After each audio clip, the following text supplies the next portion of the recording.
Today, a chef and a home cook are blind tasting steak from a budget supermarket, a mid-range supermarket, and a butcher to see if they can tell which is from which.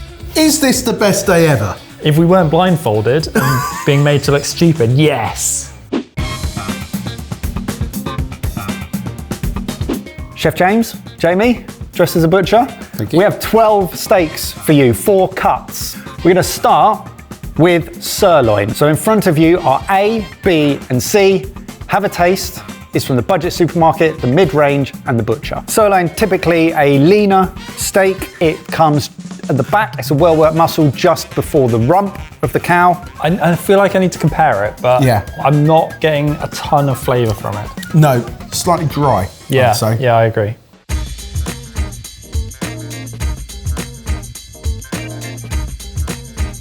Okay, wow. Oh, That is a completely different experience. I got a massive chunk of the fat in that, and that fat was so flavoursome, so beefy. it's a lot more tender. Yeah. I know Mike just said it's not necessarily a tender cut, but the two compared together, yeah, it's so different. These 3 steak have all been pan fried in oil to render out the fat, flipped until just before medium rare, before going into an oven at 50 degrees to slowly come up to temperature. Going for C. Okay, again, completely different from B. Yep, I'd put that more on par with A. I agree. C, again, slightly drier, definitely not as much fat on there, but But meltier than A, I think. yeah, I think it's a bit juicier than A. Some considerations to look for when purchasing sirloin. Choose steaks that have thin white flecks of fat coming through the meat. That's what we call marbling, and that intramuscular fat will melt during the cooking and make it taste juicier and have more flavour. Actually, each of the supermarket ranges, the budget and the mid-range, have 3 tiers of ranges within themselves. They have a cheaper range, they have a mid-level range, and then they have a luxury or premium range. So the 2 sirloins that you're tasting here are both from the cheapest tier 1 range of both supermarkets. So with blindfold still on, make your choices. A is the budget, C is the mid-range, and B is the butcher. That was exactly what I was going to say. Blindfolds off, have a look. God, we nailed. Oh wow, we might have, wow. I don't know if we got that right. So you're reconsidering your positions because of what? Thickness? I'm looking more at the colour. The difference in beefy taste Yeah. between both of these and that one is immense. That is a completely Yeah. different product Yeah. than both the supermarket ones. The budget Lidl sirloin, 21-day matured, British beef, red tractor assured, and slaughtered and cut in the UK. The Sainsbury's, which was A, 21-day aged also, British or Irish beef, packed in the UK. And the HD Walter, which was B, the butcher, grass-fed cattle, either Aberdeen, Angus or Hereford cattle, sourced from small-scale farmers who rear their herds to the highest standards on a hormone-free grass-fed diet. When you look at the descriptions on the supermarket ones, it is really interesting when you're reading the words on packets to see what either is there or purposefully isn't there, what information Absolutely. they do or don't give you. Also something to note that all of these steaks were as sold. The butcher cut from HD Walter, that is how you buy sirloin. So that's why it's a lot thicker, but that is the smallest amount of sirloin we could purchase. Budget supermarket Lidl, that was £5.29 for a 195 gram pack, which comes out at £27.12 per kilogram. The Sainsbury's was £6.50 for her 225 gram pack, which comes out at £28.29 per kilo. And the butcher comes at £12.15 for a 250 gram pack, which when compared across the board comes out at £48.60 per kilogram. Almost double the price, but double the experience of steak. And not everybody is going to be able to afford to do it. There are only going to be a select few. Hold that thought, Jay, because moving forward, we're going to get into some interesting territory where some of the premium end supermarkets may actually get close or even surpass some butchers. Oh, So this is a cut from the hind quarter, the upper leg part of the cow. Leaner than other cuts because the muscles are well used. Generally a tougher cut, more affordable. And so we have cooked these churrasco style Argentinian grill over charcoal. So lightly oiled the raw steaks and then just absolutely char grilled them over flame. Get stuck in, you have A, B and C in front of you. A very different flavour to the sirloin. A bit gristly in places, like very chewy fat. Rump steak sucks. Why? Because it's chewy and the flavour on the outside is really nice because of the charcoal, but the actual eating experience is just, I've never had a really good rump steak. Like a rump tip maybe. B? Wow. Oh yeah, I can't wait. We asked for opinions and we're getting them. This is great. Just tell me if I'm being too much. No. We just want honest stuff. Where is it? Okay. That's better. Pardon? B? There's less of it. B doesn't really taste of much. There's no great steaky quality to that at all. It's almost a bit crumbly, Yeah, I know what you mean actually. but it's much easier to eat. Yeah, there was no gristle and fat and that kind of stuff going on. But just no flavour. Well, let's move on to C. We are operating within tier 2, the mid-range line of the supermarkets here. This steak is coming away in my hands. So why are you rubbing it on How me? much have I got? You're rubbing something on me. Oh. Oh, wow. So there's a complete separation from the fat to the meat, which is exactly what we had with the sirloin round as well. That's much better.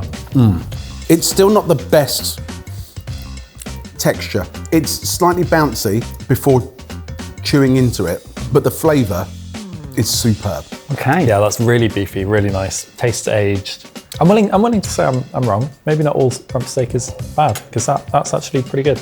Here are some chef notes from Kush when it comes to rump steak.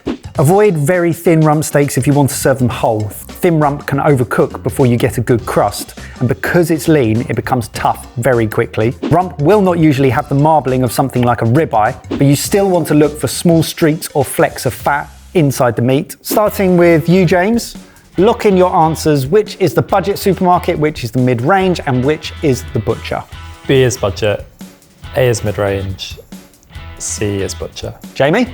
I wonder if something similar is going on to the first round, so I'm going to say A, budget, B, mid-range, C, butcher. Okay, remove your blindfolds and I'll tell you. This summer, we're going back to our actual old school, the place where the four of us met to host our summer live streamed weekend show. It's 2 days of classic sorted silliness, food, fun, and origin stories where it all began. And it's happening soon on the 25th and 26th of July. You can get tickets below and join live or on demand. Either way, we would love to have you join us. I can reveal that, Jamie Spafford, you are absolutely correct.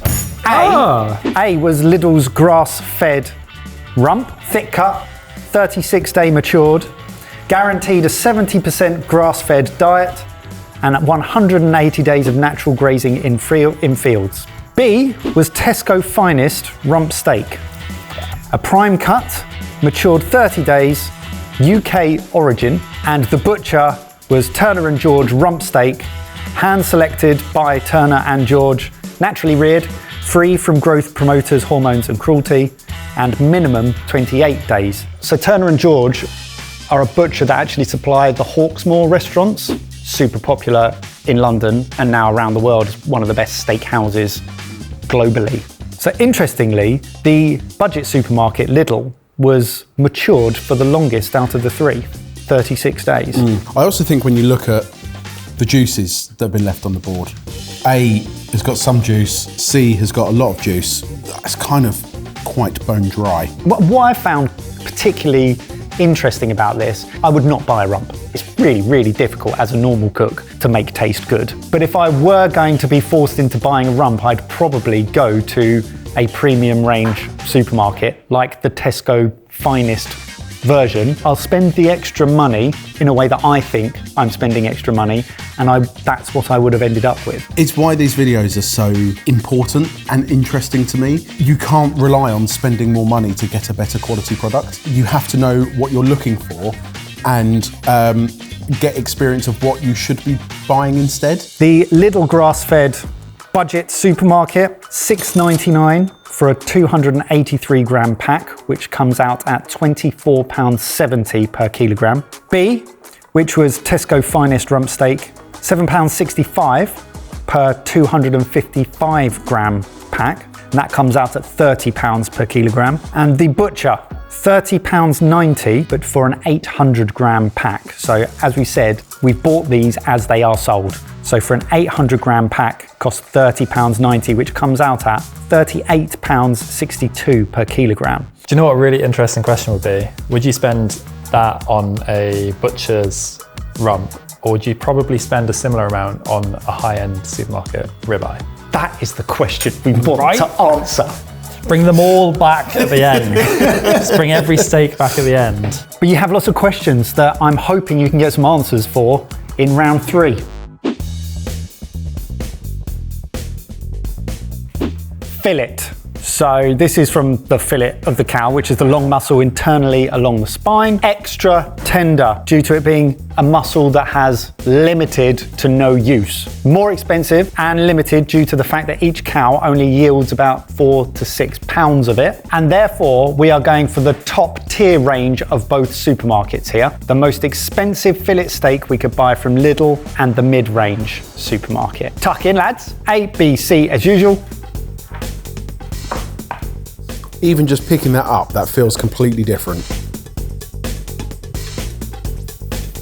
So all of these steaks have been pan fried first and then basted in butter. A very classical way of cooking fillet steak. Yeah. Fillet steak is another one that I would never order. Okay. But whenever I do have it, I do enjoy it. I'm exactly the same. I'm a ribeye guy. So am I. Which is why we've left it to the last round. I know. And in my head, fillet doesn't have as much flavour because it doesn't have any fat running through it. Yeah. But that is delicious. It is nice. It eats really well. Yeah. With a good fillet steak, you get beefy flavour through it. Yeah, I just struggle because it is more expensive. You get less of it for the same price, and I love fat. Yeah. So it's a hard sell for me. Right? Amazing. Move on to B then. I don't think that was the butcher one. I've got high hopes going forward. What is that? That's not the same. That's got a lot more flavour going on, actually. That has a lot of flavour going on. Yeah. I feel like that one has got a bit more ageing going on. C, chefy tips for buying fillet. Look for thick medallions, ideally 3 to 5 centimetres. Shouldn't have any tapered ends. So fillet is already tender. So aging is less about softening the meat and more about developing flavour. And a lot of the time, the top-end premium supermarkets can actually be more expensive than even the best butchers. Now, C is exactly what I think about when I think of fillet.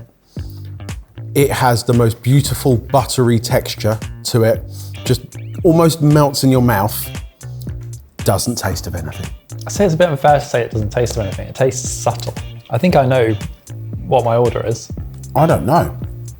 Okay, Jay, which is the budget, which is the mid-range supermarket, and which is the butcher? B budget, A mid-range, C butcher. A budget, B mid-range, C butcher. Well, have a look. You can't change your mind, but you can tell me whether you wanted to change your mind. I don't know. I know I was confused by that one. Yeah, that's a very different shape. It's not as medallion shaped, is That's it? very medallion-y. All the other steaks, these have been cooked all the same way to a medium rare, same temp. Well, I can reveal that the budget supermarket Lidl, but in this case its most premium range, the deluxe dry Aberdeen Angus fillet steak, is B. Yes! The mid-range, which is Waitrose, #1 British centre cut fillet steak, is C. We've been done. And the butcher, Turner and George fillet steak, is A. You said that was the budget one. I thought that was the mid-range because I thought they would want to add flavour to it, but I don't think that's what a fillet should be. Yeah, that's exactly where I got I don't think to. that's the best fillet. The Waitrose. But I was kind of like playing it by what I think would be the mid-range. I felt exactly the same in that it felt like a supermarket wanted to make sure that their fillet actually tasted of something. Yeah, it's like aged. Yeah. And you can taste the agedness, even though that is a better fillet to me. Well, let's talk price. B, which is the Lidl Deluxe, is £7.99 for a 170 gram pack, coming out at £47 per kilogram. The Waitrose, which was C, £16 for a 200 gram pack, which comes out at £80 per kilogram. And A, the Butcher, £43.60 for a 500 gram pack. So you get two 250 steaks. Okay, and that comes out at £87.20 per kilo. So actually very similar pricing. Really similar. I am interested in whether the Lidl at £7.99 for that steak is passable and delicious when it comes to fillet. You said it's got a lot of flavour as a standalone. Like as a steak, it's really nice. But if you are shopping for fillet, I feel like you have a very specific thing in mind. Okay. And maybe it's not doing that job. No, fillet is always seen as probably the most premium steak. You kind of know what to expect from it. Because it's fillet, you're paying more. So if you're after something that's like aged and tastes beefy, probably better off going for something else, like a ribeye. Let's just finish this all off with the ribeye. It's what you're all looking for. It's what you're waiting for. Round 4. Okay, this is it. Ribeye / tomahawk, but the bone has been removed in the tomahawk sense. So the rib section of the cow, known for being one of the more tender, fatty cuts, loads of marbling, which leads to a juicy and flavorful cook. Get stuck in. Hopefully you're not too full of steak. Quite full of steak. All of these steaks rubbed in oil and then cooked over charcoal.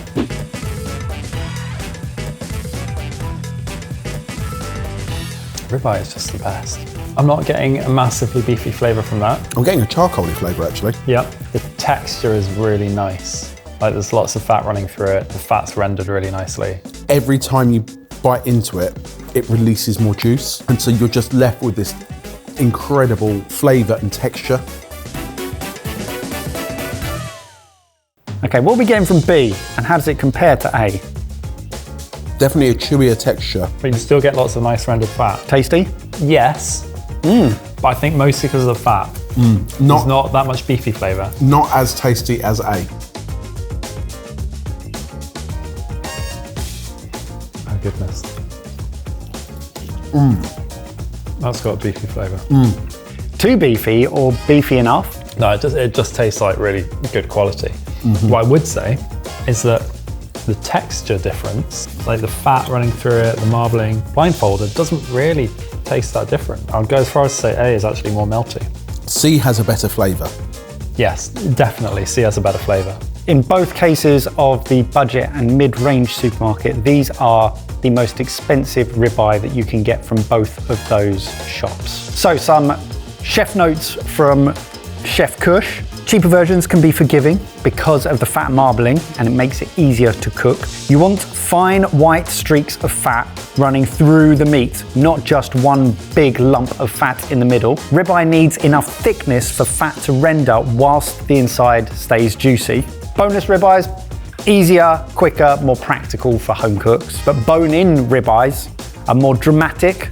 They're often thicker, better for sharing, but you're often paying for the bone weight too. And he's just told me that cooking it on the bone adds absolutely zero to the end result. We're going to ask you to lock in your answers. James. B is budget, A is mid-range supermarket. Yeah, mid-range supermarket, C is butcher.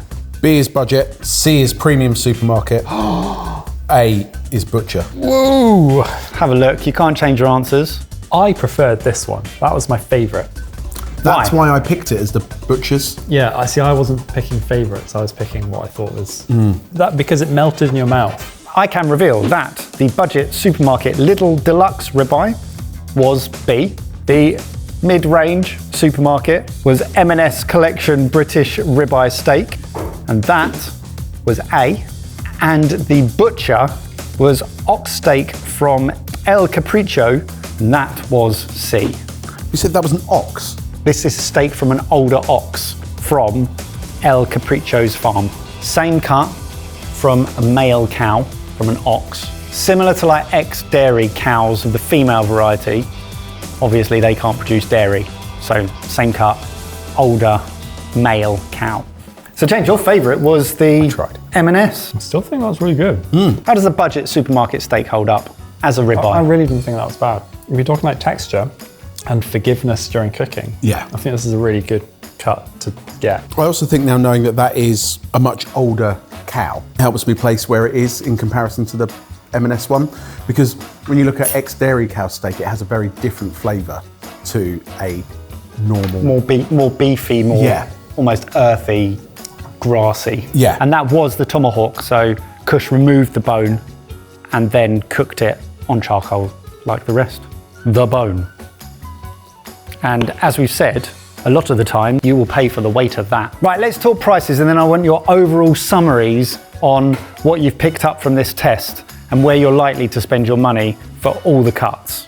B, the budget supermarket, the Lidl Deluxe ribeye, £8.19 per 255 gram pack, coming out at £32.12 per kilo. The mid to upper supermarket range was Marks and Spencer's British ribeye steak salt dry aged. That was £16 per 240 gram pack, and that comes out at £66.67 per kilo. Nice. Wow. And then our butcher steak from El Capriccio was £130 for a 1.072 kilo pack. That actually came out at being 537 grams worth of steak after we removed the bone. So 535 grams of that was bone. Now the off-bone price, just to confuse things even more, was £130 for 537 grams of meat, which comes in at £242 per kilo for the off-bone price. Does that make sense? Yeah, just buy a rump. Sorry, lots of stuff. El Capriccio is a legendary beef restaurant and producer in Jimenez de Jamuz, Lyon, in Spain, and it's considered the world's best steak restaurant by renowned international publications. Time magazine called it the perfect steak. American Vogue food writer Jeffrey Steingarten described it as probably the greatest steak I've ever eaten. That steak was hung at a low temperature for 60 to 100 days, 100% Spanish beef, and it was sold frozen. So what you're telling us is that is an incredibly special steak that we probably shouldn't compare to these two. No, we included it for talking points to just show if you have almost unlimited budget to buy a ribeye, you could go down this avenue. However, still cheaper than Wagyu. So anything that you've picked up from today's test that will affect your buying habits in and around steak moving forward? The main thing wasn't that the cheapest steak was as good as the others. I was really surprised by the butcher rump. I thought that was far and away better than the other two, and I was really surprised by the mid-range supermarket fillet, which I would never, two cuts that I would never really buy. And I think for me, it's worth spending money on things that are that much better.